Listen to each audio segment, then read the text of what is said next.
ഈശോ മിശിഹായ്ക്ക് സ്തുതിയായിരിക്കട്ടെ. നമ്മുടെ ക്രിസ്മസ് ക്ലീനിംഗ് എന്നുള്ള ആശയം ആദ്യവാരം വിജയകരമായി പൂർത്തിയാക്കിയിരിക്കുകയാണ്. ഈ ക്രിസ്മസ് ക്ലീനിങ്ങിന്റെ നമ്മളുടെ ചാരിറ്റി ബോക്സ്, അതുപോലെ തന്നെ നമ്മളുടെ കൈവശമുള്ള സാധനങ്ങള്, അലമാര, ഇതെല്ലാം നമ്മൾ വൃത്തിയാക്കി ഉണ്ണീശോയ്ക്കുള്ള സമ്മാനമായി ചാരിറ്റി ബോക്സിൽ നിക്ഷേപിക്കുന്ന അതിമനോഹരമായ കാഴ്ചയായിരുന്നു ഈ കഴിഞ്ഞ ഒരാഴ്ച കടന്നുപോയത്. സിസ്റ്റർ ഹേസ്ലറ്റെ, ഈ അടുത്ത ആഴ്ചത്തേക്ക് ക്രിസ്മസ് ക്ലീനിങ് 2ാം വാരം അതിലേക്ക് വരുമ്പോൾ എന്താണ് നമ്മളുടെ അടുത്ത ഒരു പടി? സിസ്റ്റർ ജോസിയ, ഇതൊരു ആത്മീയ യാത്രയാണല്ലോ. ഈ ആത്മീയ യാത്രയില് നമുക്ക് പല പടികൾ കയറേണ്ടതുണ്ട്. അതിന്റെ അകത്ത് ആദ്യമായിട്ട് നമുക്ക് ചെയ്യേണ്ടത് നമ്മുടെ ശരീരത്തിന് ഒരു ക്ലീനിങ് ആയാൽ അത് വളരെ ഉപകാരപ്പെടും. ഈ ആഴ്ച ഇപ്പൊ വിശുദ്ധ പൗലോസ്ലീഹ റോമാക്കാർക്ക് എഴുതിയ ലേഖനം 12ാം അധ്യായത്തിന്റെ 1ാം വാക്യത്തിൽ പറയുന്നുണ്ട്, നിങ്ങളുടെ ശരീരങ്ങളെ വിശുദ്ധവും ദൈവത്തിന് പ്രീതികരവുമായ സജീവ ബലിയായി സമർപ്പിക്കുക. ഇതാണ് നിങ്ങളുടെ ബോധപൂർവമായ ആരാധന. അപ്പൊ ഒരു ബോധപൂർവമായ ആരാധനയ്ക്കുള്ള വിളിയാണ് ഓരോ വ്യക്തിയുടേതും. ആ ഒരു വിളിക്ക് എങ്ങനെ പ്രത്യുത്തരം കൊടുക്കാം എന്നൊന്ന് ഈ ആഴ്ച ചിന്തിച്ചാൽ വളരെ മനോഹരമായിരിക്കും. എനിക്ക് തോന്നുന്നു നമുക്ക് ഈ 3 സ്റ്റെപ്പ്, ഇവിടെ പറഞ്ഞ സ്റ്റെപ്പ് കയറിയുള്ള യാത്രയാണ്, ആത്മീയതയിലേക്കുള്ള യാത്രയിലാണ്. നമ്മൾ എവിടെ വാട്സപ്പ് സ്റ്റാറ്റസുകൾ എല്ലാം നോക്കിയാലും ക്രിസ്മസിനൊരുക്കം എന്നുള്ളൊരു ആ ഒരു മൂഡാണ് നമ്മളുടെ ലോകം മുഴുവൻ.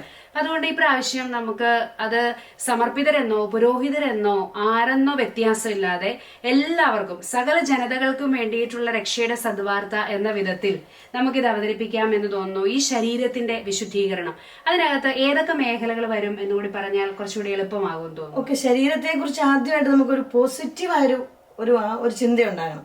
ഈ ശരീരം ദൈവത്തിന്റെ ആലയമാണ്. ദൈവാത്മാവ് അതിലുണ്ട്. അപ്പൊ ഇതിനെ നമ്മൾ ബഹുമാനിക്കണം, ആദരിക്കണം, പരിശുദ്ധമായിട്ട് സൂക്ഷിക്കണം.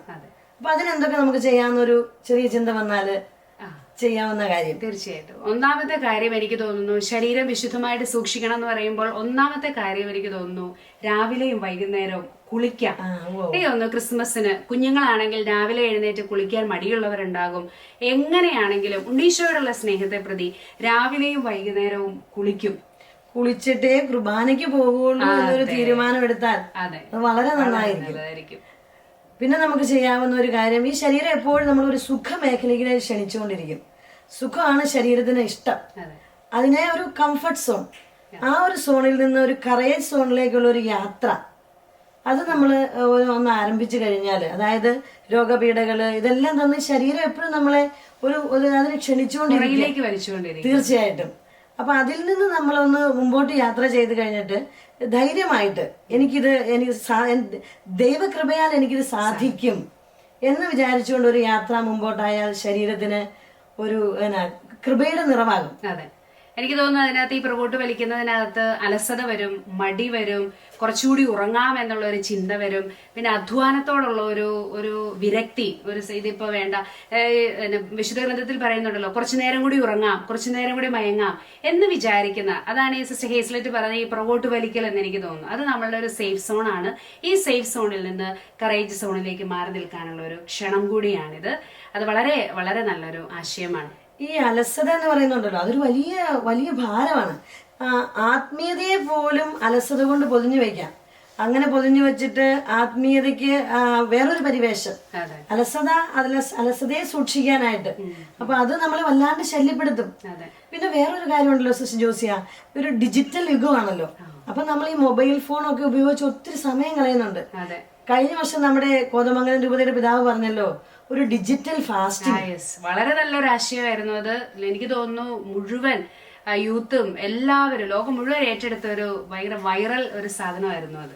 അതും കൂടെ നമുക്കൊന്ന് പ്രാക്ടീസ് ചെയ്യുവാണെങ്കിൽ കുറച്ച് ഉപകാരപ്പെടുമായിരിക്കും. ശരീരത്തെ ജയിക്കാനുള്ള മറ്റൊരു വലിയ സാധ്യതയാണ് ഈ ഒരു ഡിജിറ്റൽ ഫാസ്റ്റിംഗ്. അപ്പൊ അതും നമുക്ക് പ്രയോഗത്തിൽ വരുത്താനായിട്ട് സാധിക്കും. ശരീരം എപ്പോഴും ഇഷ്ടങ്ങൾക്കും സ്വാദ്, ഇതെല്ലാം ശരീരത്തിനൊരു പ്രത്യേകതയാണ്. നമ്മുടെ ഇഷ്ടങ്ങളുടെ പൂർത്തീകരണത്തിന് വേണ്ടി ശരീരം ഇങ്ങനെ ആഗ്രഹിച്ചുകൊണ്ടേ ഇരിക്കുക. അപ്പൊ ചോദിക്കുന്നതെല്ലാം കൊടുക്കാതിരിക്കുക, അതൊരു നല്ല കാര്യമാണെന്ന് എനിക്ക് തോന്നുന്നു. ചോദിക്കുന്നതെല്ലാം കൊടുക്കാതിരിക്കുക, ശരീരം ചോദിക്കുന്നതെല്ലാം കൊടുക്കാതിരിക്കുക. അപ്പോ ആത്മാവ് വളരും. ആത്മാവിനെ ശക്തിപ്പെടുത്താം. അങ്ങനെ ശരീരത്തിന്റെ ഇച്ഛകളെ ആത്മാവിനാൽ ഒരു ബലി, അതാണല്ലോ നമ്മൾ ആദ്യം പറഞ്ഞത്. അപ്പൊ നമുക്ക് ഈ പ്രാവശ്യത്തെ ഈ ഒരു ആഴ്ച, 2nd വീക്ക്, അതായത് ക്രിസ്മസ് ക്ലീനിങ് 2ാം ആഴ്ച, നമുക്ക് ഇങ്ങനെ നമ്മളുടെ ശരീരത്തിന്റെ ക്ലീനിങ്, എല്ലാ ദിവസവും രാവിലെയും വൈകുന്നേരവും കുളിക്കുന്നു, കുളിച്ചിട്ടേ പള്ളിയിൽ പോകൂ എന്നുള്ളൊരു തീരുമാനം, അത് കുട്ടികളായാലും മുതിർന്നവരായാലും അങ്ങനെ ഒരു തീരുമാനം എടുക്കുന്നു. പിന്നെ രണ്ടാമത്തെ കാര്യം, നമ്മളുടെ ഈ ഒരു മടി, അലസത, ശരീരം പിറകോട്ട് വലിക്കുമ്പോൾ നമ്മളിങ്ങോട്ട് മുമ്പോട്ട് കുതിക്കുന്നു, ആ ഒരു സാധ്യത. മൂന്നാമത്തത്, നമ്മളുടെ അഭിവന്യ മടത്തിക്കണ്ടത്തിൽ പിതാവ് കഴിഞ്ഞ വർഷം ആഹ്വാനം ചെയ്ത ആ ഒരു ഡിജിറ്റൽ ഫാസ്റ്റിംഗ്. ഇത് മൂന്നും നമുക്ക് ഇപ്രാവശ്യം ഈ ഒരാഴ്ചത്തേക്ക് വളരെ കാര്യമായിട്ട് പ്രാക്ടിക്കൽ ആക്കാമെന്ന് തോന്നുന്നു. ഇവിടെ നമുക്ക് ആരംഭിക്കാം. അതെ, ഇവിടെ തുടങ്ങാം.